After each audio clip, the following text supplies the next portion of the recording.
आज हम question number 13 का अध्ययन करेंगे। नमस्कार मित्रों, मैं गजेंद्र सिंह तोमर आपका शिव ऑनलाइन स्टडी में हार्दिक स्वागत है। प्रश्न नंबर 13 है, सभी प्रकार के व्यवहार इसमें देखने को मिलेंगे। श्री मौलिक शाह ने प्रारंभ किया साहा ट्रेडर्स के धंधा के व्यवहारों पर रोम नामचा लिखिए। 2014 जुलाई। तो यहाँ पर है 50,000 रोकड़, 20,000 के देनदार, 10,000 का माल स्टॉक और 5,000 का लेनदार ला करके धंधा शुरू किया। अब हम इसको एंट्री करेंगे तो किस प्रकार से एंट्री होगी, तो देखें सबसे पहले हमको यहाँ लिखना है 2014 लिखना है और हमको यहाँ लिखना है जुलाई, हिंदी में लिखना है या पहली तारीख को। तो हम क्या क्या लेके आए, तो हम लेके आए यहाँ पर रोकड़ खाता उधार कितना लेके आए हैं, 50,000 लेके आए हैं। उसके बाद हम देखेंगे देनदार खाता उधार 20,000, माल भी लेके आए इसलिए माल स्टॉक खाता 10,000।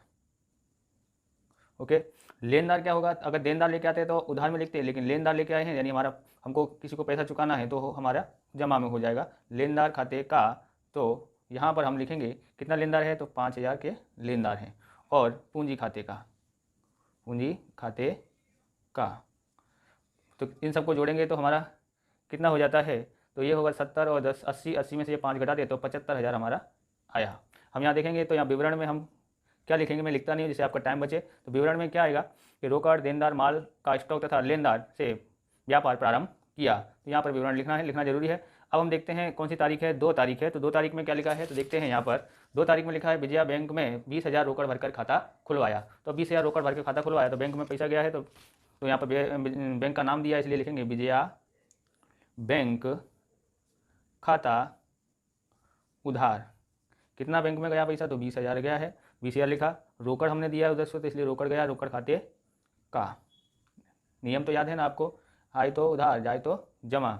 यहाँ पर विवरण में आपको क्या लिखना है, तो विवरण में लिखना है विजया बैंक में रोकड़ भर करके खाता खुलवाया। अब हम एंट्री नंबर 3 देखते हैं। अब हम 3 तारीख का देखते हैं। 20,000 का माल समूलक के पास से 10% व्यापारी बट्टा और 10% रोकड़ बट्टा से खरीदा, आधी रकम चेक से चुकाई। तो हमने खरीदा है तो हम यहाँ पर सबसे पहले क्या लिखेंगे, खरीद खाते लिखेंगे। तो लिखेंगे खरीद खाता उधार, खरीद खाता उधार कितना है, तो हम यहाँ पर देखेंगे खरीद खाते में हम यहाँ पर देखते हैं तो यहाँ इसमें एंट्री करना है। तो हमको देखेंगे कितना है, 20,000 का माल लिया है तो आप 10 माइनस करेंगे, प्रतिशत माइनस करेंगे तो ये आ जाता है हमारा 18,000। तो ध्यान से समझना है, ये 18,000 में से हमको आधी रकम चुकानी है और हम लोग यहाँ पर 9,000 हमारे उधार रह जाएंगे और 9,000 हमने चुका दिया। लेकिन जैसे ही हम रोकड़ चुकाते हैं उस पर हमको व्यापार रोकड़ बट्टा मिलता है, तो इस तरह रोकड़ बटाव माइनस करेंगे। तो इसका रोकड़ बट्टा हमको कितना माइनस करना है, 10% माइनस करना है। तो 10% माइनस करते हैं तो हमारे पास ये आ जाता है, रोकड़ बट्टा आ जाता है हमारे पास कितना आ जाएगा 900 और ये हो जाएगा 8100, बराबर। ये हमारा बैंक खाते और ये हमारा बट्टा खाते हो जाता है। तो खरीद खाते टोटल कितना हुआ, 18,000 हुआ। तो हम यहाँ 18,000 लिखेंगे और हम उसका नाम लिखेंगे समूल खाते का, बैंक खाते का।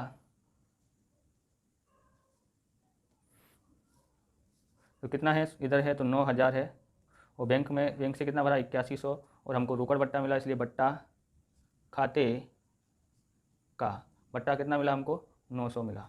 विवरण में लिखेंगे कि समूलक से 10% व्यापारी बट्टा और 10% रोकड़ बट्टा से माल खरीद कर आधी रकम चेक से दिया। उस तरह से विवरण पूरा लिखने के बाद हम एंट्री करते हैं। तारीख है 4, तो 4 तारीख को क्या है देखते हैं। तो 4 तारीख को लिखा हुआ है 15,000 का फर्नीचर पुनीत फर्नीचर मार्ट में से 7 पर खरीदा, लाड़ी भाड़ा 1,000 नगद चुकाया। तो यहाँ लिखेंगे फर्नीचर खाता उधार कितना है, तो 15,000 का है। कहाँ से खरीदा है, तो पुनीत फर्नीचर मार्ट खाते का कितना है 15,000। विवरण में हम लिखेंगे पुनीत फर्नीचर मार्ट से उधार फर्नीचर खरीदा और यहाँ पर हम लाइन खींच देते हैं। अब 5 तारीख का देखते हैं। 3,000 का माल नुकसानी वाला होने से सुमूलक को वापस किया। तो सुमूलक से हमने क्या किया था, खरीदा था, तो इसलिए खरीद वापसी खाते का हो जाएगा और सुमूलक खाते उधार हो जाता है। तो यहाँ लिखेंगे 5 तारीख और यहाँ लिखते हैं सुमूल खाते उधार कितना माल भेजा है हमने, 3,000 का माल भेज दिया है। और खरीद माल वापसी खाते का, यहाँ पर माल लिखना रहेगा, यहाँ पर आप लिख सकते हैं माल। तो यहाँ पर हम लिखेंगे 3,000 और विवरण में हम क्या लिखेंगे कि सुमूलक से खरीदा माल वापस किया। इस तरह से यहाँ पर विवरण लिखने के बाद हम यहाँ पर लिख देते हैं लाइन खींचते हैं और अब नेक्स्ट देखते हैं। तो नेक्स्ट में हमारा क्या दिखता है, यहाँ देखेंगे इस राजश्री से को 12,000 का माल 10% व्यापारी बट्टा और 10% रोकड़ बट्टा से बेचा, आधी रकम चेक मिला। तो यहाँ हमने बेचा है, इसलिए हम लोग क्या करेंगे, यहाँ बट्टा भी निकालेंगे। तो हम लिखते हैं सबसे पहले राजश्री खाता, फिर लिखेंगे रोकड़ खाता, उधार उधार और बट्टा खाता, खाता उधार, बिक्री खाते का, बिक्री खाते का। तो मैं वापस से मैं बताता हूँ कि किस प्रकार से हमने निकाला है। तो इसमें देखते हैं, तो हम देखते हैं एंट्री नंबर 6 में है कितने का माल बेचा है। तो हमने देखा 12,000 का माल बेचा है। 12,000 में हमको क्या करना है, 10% माइनस करना है। तो हमारे पास आता है 10,800। आधी रकम उसने चेक से चुकाया है। तो हम यहाँ पर देखेंगे तो यानी उधार जो है, पहले उधार का लिखते हैं, आधा कितना हो जाता है, 5400 हो जाता है। अब यहाँ पर 5400 में हम देखेंगे, इसमें भी 10% माइनस करते हैं तो हमारे पास आ जाता है 4860 आ जाता है। ये हमने चुकाए हैं और उसमें से 5400 में से इसको घटा देते हैं तो ये हो जाता है हमारा बट्टा खाते का। अब हम यहाँ पर लिखते हैं तो बट्टा हमारा कितना आया है, तो बट्टा हमारा आया है 540 आया है और 4860 हमारे पास रोकड़ आया है और राजश्री खाते का हमारे पास कितना है, 5400 रुपये है। टोटल हमको कितना देना है, तो 10,800 रुपये हमको देना है। इस तरह से इसकी एंट्री हो जाती है। तो हम लिखते हैं यहाँ पर तारीख विवरण में हम यहाँ पर लिख देना है 8 तारीख का लिखते हैं रोकड़ खाता उधार, रोकड़ खाता उधार और बट्टा खाते का, खाते उधार, बिक्री खाते का।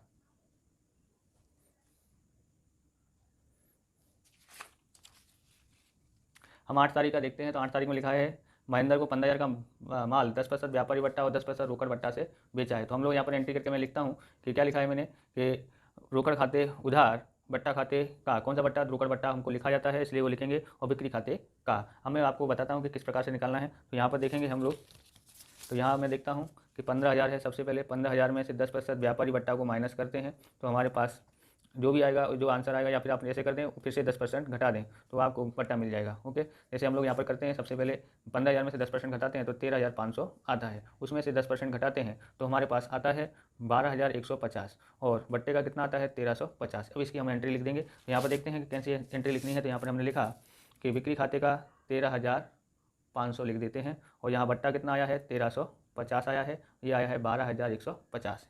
यहाँ पर विवरण में हमको लिखना है, विवरण में हम क्या लिखेंगे, विवरण में लिखेंगे घर उपयोग के लिए माल तथा रोकड़ ले गए। 10 तारीख का देखते हैं, घर उपयोग के लिए 300 का माल तथा 200 नगद ले गए। यानी दो चीज़ हम लेके गए हैं वो हम देखेंगे, लिखेंगे यहाँ पर। सबसे पहले आहरण खाता लिखेंगे, यहाँ लिखते हैं तारीख है 10, आहरण खाता उधार कितना है, 500 है। क्योंकि तो क्यों 500 आया, देखेंगे आहरण से गए माल खाते का कितना है, 300। इसी प्रकार से रोकड़ खाते का 200। विवरण में हम क्या लिखेंगे यहाँ पर, तो विवरण में लिखेंगे घर उपयोग के लिए माल तथा रोकड़ दोनों ले गए, इन दोनों का टोटल होता है 500। इस तरह से किया है। अब हम देखते हैं 11 तारीख का, कौन सी तारीख, 11 तारीख है। तो 11 तारीख में हम देखेंगे माल की पैकिंग के लिए प्लास्टिक की थैलियाँ खरीदी, 200 रुपये नगद चुकाए। तो यहाँ पर पैकिंग के लिए खरीदा है तो पैकिंग खर्च खाते उधार हो जाएगा, रोकड़ खाते का हो जाता है। यहाँ लिखते हैं तारीख है 11, पैकिंग खर्च खाता उधार 200, रोकड़ खाते का 200। विवरण में हम लिखते हैं यहाँ पर पैकिंग के लिए प्लास्टिक की बैग रोकड़ से खरीदा। अब 12 तारीख का देखते हैं। तो 12 तारीख को हम देखते हैं यहाँ पर क्या लिखा है, 12 तारीख का वेतन मजदूरी का 200 चेक से चुकाए। तो वेतन मजदूरी लिखेंगे, वेतन मजदूरी खाता उधार लिखेंगे, कितना आता है, तो कितना चुकाए हैं, तो 2,000 चुकाए हैं। तो 2,000 यहाँ भी लिख देते हैं। कैसे चुकाए हैं, तो चेक से चुकाए, इसलिए बैंक खाते का। तो यहाँ विवरण में हम लिखेंगे, क्या लिखेंगे, वेतन मजदूरी के का चेक दिया। ओके, और इसके बाद कोष्टक बंद करना है। अब हम देखते हैं कितना लिखा है, तो 13, राजश्री के पास से बाकी लेना में से 300 रुपये डूबत ऋण हुई और बाकी की रकम रोकड़ से मिली। तो यानी कि 300 रुपये हमको डूब गया है और उससे, तो उसका लिख देंगे 13 तारीख है, डूबत ऋण खाता उधार 300 रुपये और राजश्री खाते का कितना है लिखेंगे 300। विवरण में लिखेंगे हम यहाँ पर कि राजश्री ने से 300 रुपये डूबत ऋण हुई, यानी 300 रुपये डूब गए। अब हम देखते हैं तारीख है 14, तो 14 तारीख को क्या लिखा है, धंधा से अधिक रकम की ज़रूरत होने से एक्सिस बैंक में से 25,000 की 12% ब्याज से लोन ली। तो लोन ली है तो इसलिए हमारे पास रोकड़ आएगा, और कितने परसेंट की लोन ली है तो वो हमको लिखेंगे। तो हम यहाँ 14 तारीख लिखते हैं। हम बैंक से लेके आए रोकड़, तो रोकड़ खाता उधार कितने रुपए की लोन ली है, तो 25,000 रुपये की लोन ली है। 25,000 हम यहाँ भी लिख देते हैं। और फिर हम देखते हैं कितना लिया है, कितने परसेंट पे, 12% पे लिया है कि एक्सिस बैंक की लोन खाते का। विवरण में लिखेंगे कि एक्सिस बैंक से रोकड़ लोन प्राप्त हुई। विवरण बंद कर देते हैं। अब हम देखते हैं 15 तारीख को क्या है, तो आग से 2,000 का माल नष्ट हुआ जिसका बीमा कंपनी ने 1500 का दावा मंजूर किया। आग से जले माल को बेचने से 200 रुपये मिल गए। तो यहाँ पर 200 रुपये की एंट्री होगी और 1500 की एंट्री होगी, लेकिन हमको 500 रुपये का नुकसान हुआ है, उसकी भी एंट्री यहाँ पर करेंगे। 15 तारीख लिखते हैं, बीमा कंपनी खाता उधार कितना है, 1500 का बीमा कंपनी से मिला वो लिखा है, और आग से कितने का हमको नुकसान हुआ था, 2,000 का, जिसमें से हमको 1500 रुपये मिल गए, इसलिए हमारे को नुकसान कितने का हुआ है, तो नुकसान हुआ 500 का। तो नुकसान खाता उधार 500 रुपये। उसके बाद हम लिखते हैं रोकड़ भी हमको मिला है, रोकड़ खाता, तो हमको रोकड़ खाता नुकसान हुआ था 500 का, जिसमें से 200 मिल गए, तो हमको यहाँ पर कितना लिखना पड़ेगा, 300 का। 2,000 का माल पूरा हो गया, रोकड़ खाता उधार, और आग से जल गए माल खाते का। विवरण में लिखते हैं कितने का हुआ था, ये 2,000 का। विवरण में हम लिखते हैं यहाँ पर कि पुत्र आग से जल गए माल का बीमा कंपनी ने अंशतः दावा मंजूर किया। पूरा दावा नहीं किया, अगर पूरा दावा करते तो हमको पूरा 2,000 रुपये मिल जाता। अब हम देखते हैं, अब हम 16 तारीख देखते हैं, पुत्र का जीवन बीमा प्रीमियम 450 और आग का बीमा प्रीमियम 550 दोनों चेक से चुकाए हैं। तो ये आहरण हो जाएगा और ये हमको लिखना पड़ेगा। तो हम देखेंगे यहाँ पर 16 तारीख को है, तो पुत्र के लिए किया तो उसके लिए क्या हो जाएगा, आहरण। आहरण खाता उधार कितना है, 450, और आग का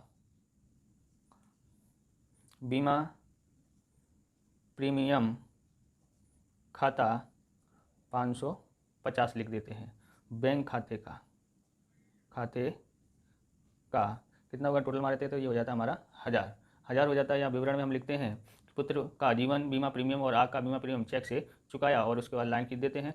अब हम देखते हैं 18 तारीख का, तो 18 तारीख को क्या दिया गया है, निर्मा कंपनी ने 30 नंग साबुन नमूने के रूप में मुफ्त दी, जो हमने 250 रुपये में बेच दिया। तो हमको 250 रुपये का रोकड़ मिला है, और बिक्री खाते का लिखेंगे 18 तारीख, रोकड़ खाता उधार 250 रुपये और बिक्री खाते का कितना है, तो 250 है। तो हम यहाँ पर विवरण में लिखते हैं निर्मा कंपनी से प्राप्त साबुन की टिकिया रोकड़ से बेच दी, और यहाँ पर एंट्री बंद करते हैं।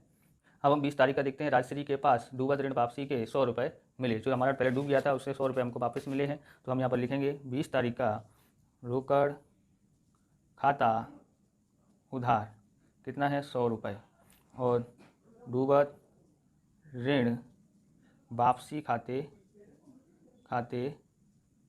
का कितना हो जाता है, 100।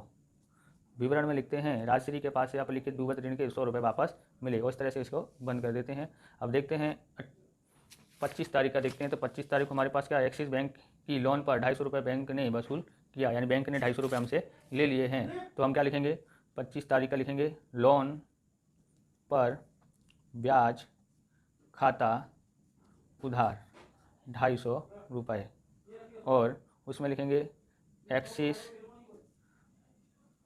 बैंक की लोन खाते का 250 रुपये। विवरण में लिखते हैं एक्सिस बैंक की लोन पर ब्याज के बैंक ने वसूल किए, और यहाँ पर इसको बंद कर देते हैं। अब नेक्स्ट देखते हैं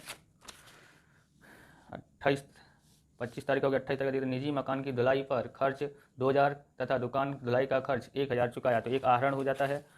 और एक दुकान खर्च हो जाता है। यहाँ 28 तारीख का लिखते हैं आहरण खाता उधार 2000 रुपये, दुकान खर्च खाता उधार 1000, रोकड़ खाते का कितना होगा टोटल, तो 3000। विवरण में लिखते हैं निजी मकान तथा दुकान की रंगाई पुताई खर्च रोकड़ चुकाया और उसको खाते बंद कर देते हैं। अब हम देखते हैं 29 तारीख का देखते हैं, तो इंटरनेट जोड़ का की निक्षेप 2000 रुपये चेक दिया। तो यहाँ लिखेंगे 29 तारीख का लिखते हैं इंटरनेट डिपॉजिट खाता उधार 2000 और बैंक खाते का 2000 रुपये। विवरण में लिखते हैं इंटरनेट डिपॉजिट का चेक दिया। अब 30 तारीख का देखते हैं, तो 30 तारीख में क्या लिखा है, तो 30 तारीख का देखते हैं पंकज को अभ्यास उम्मीदवार के रूप में रखा गया तथा उसके पास से 6000 का माल प्रीमियम से प्राप्त हुआ। तो इसका हम एंट्री लिखेंगे रोकड़ खाता उधार उम्मीदवार का प्रीमियम खाते का 600। विवरण में लिखते हैं अभ्यासी उम्मीदवार के से प्रीमियम प्राप्त हुआ और इसको क्लोज करते हैं। अगर तो हम यहाँ पर लिखते हैं 30 तारीख का रोकड़ खाता उधार उम्मीदवार का प्रीमियम खाते का 600 और विवरण में लिखते हैं कि अभ्यासी उम्मीदवार से प्रीमियम प्राप्त हुआ। इस तरह से ये पूरा होता है। यहाँ पर अपने कुल मारते हैं, कुल मार के देखते हैं कितना होता है, तो 1,97,600 होता है और 1,97,600 यहाँ भी टोटल आता है। कैलकुलेटर से मैंने पहले से करके रखा हूँ, आप भी कर सकते हैं। अगर आपको हमारा वीडियो अच्छा लगे तो लाइक करें, शेयर करें, कमेंट करें। चैनल पर नए हो तो चैनल को सब्सक्राइब करें। जय हिंद, जय भारत।